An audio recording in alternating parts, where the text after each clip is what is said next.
é uma ideia estúpida, porque nós temos o Antigo Testamento, que era usado, obviamente, por todos os judeus, os apóstolos, o próprio Cristo sabia de cor e salteado o Antigo Testamento, até porque o Antigo Testamento está falando dele. Exatamente. Então é uma biografia do Cristo. Exatamente. E o Novo Testamento, ele ganha um corpo apostólico e legitimado pelas primeiras comunidades.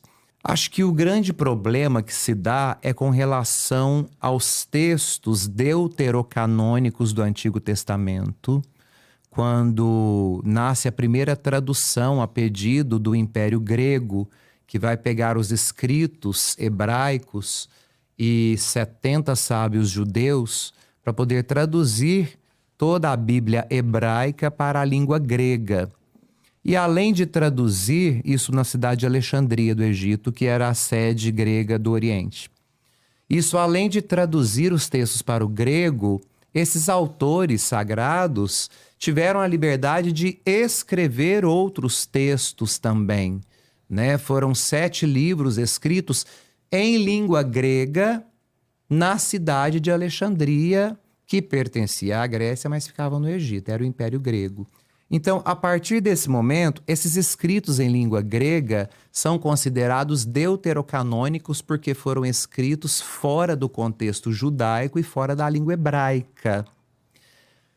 Quando a igreja, a partir do século IV, começa a compilar esses textos, a igreja aceita esses textos deuterocanônicos. E isso vai acontecer no concílio de Hipona e no concílio... são concílios africanos, né, do norte da África, que era o território romano da África.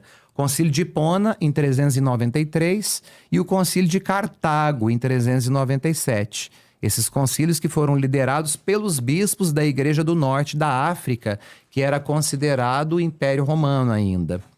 Inclusive, Santo Agostinho presidiu alguns desses concílios.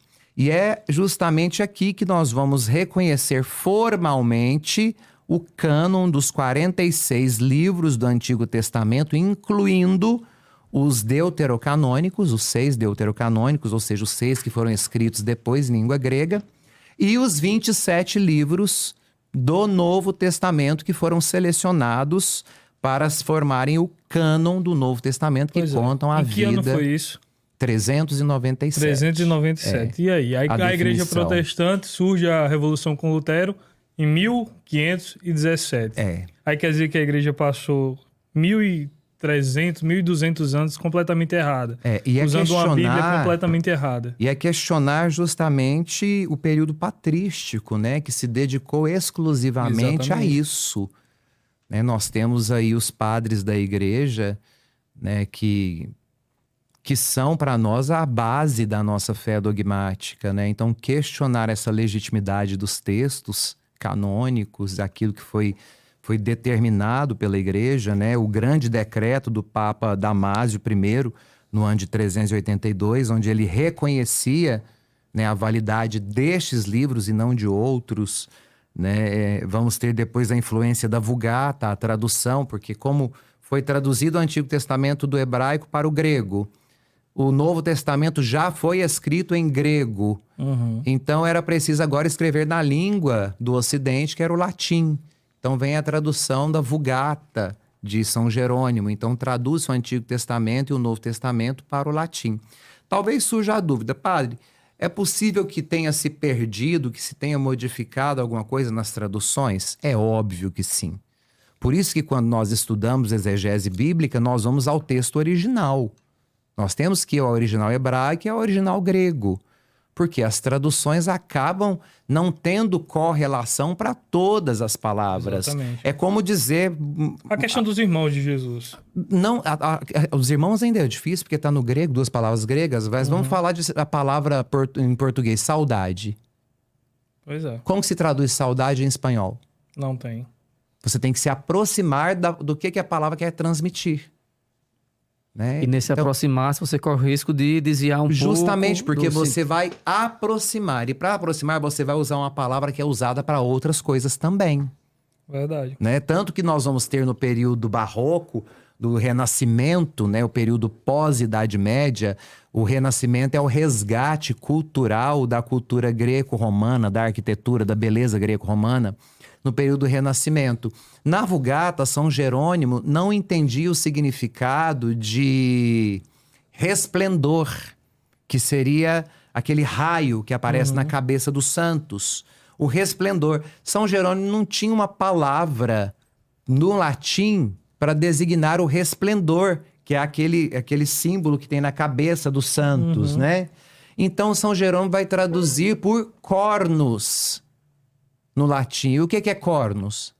Chifre.